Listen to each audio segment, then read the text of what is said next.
po ang sinigang sa miso na gamit ang ulo ng salmon tsaka panga ng salmon. Ayan, pag nag-prepare tayo nito, kailangan natin bawang, sibuyas, kamatis at tsaka yung miso paste. Ayan, yung isda, ginawa namin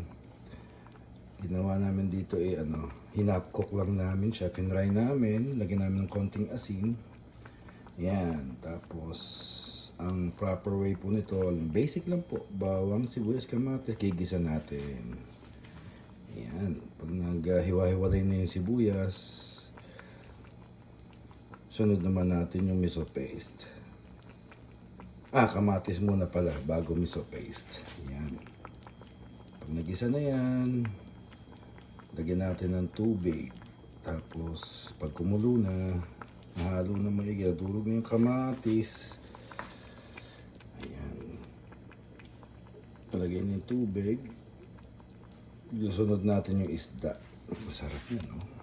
Tapos mustasa ang gulay. Ayan. Dapat ganyan ang kulay, mas masarap. Tapos pag kumulo na, lagyan natin ng Knorr sinigang sampalok mix. Ayan. Tapos sa huli, yan yung panga, oh. Sarap yan, eh. Ayan.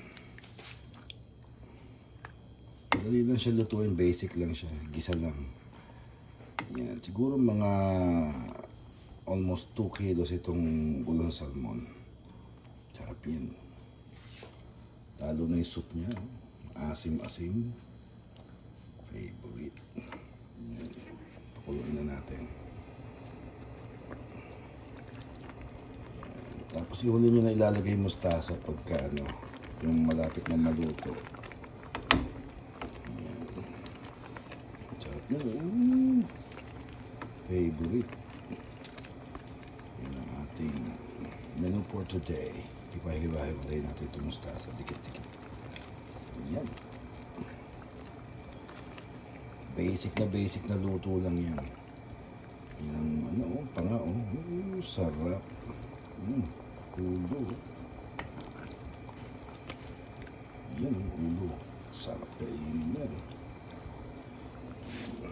Diba? Yan ang ating menu for today. Napaka-basic na pan-dinner.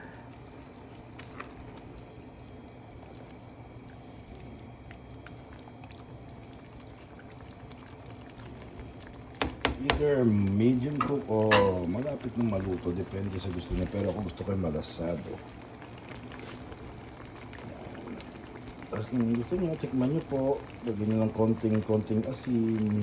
Para sa gusto niyo. Yan, ang sinigang sa miso gamit ang ulo ng salmon at saka panga. Kain na!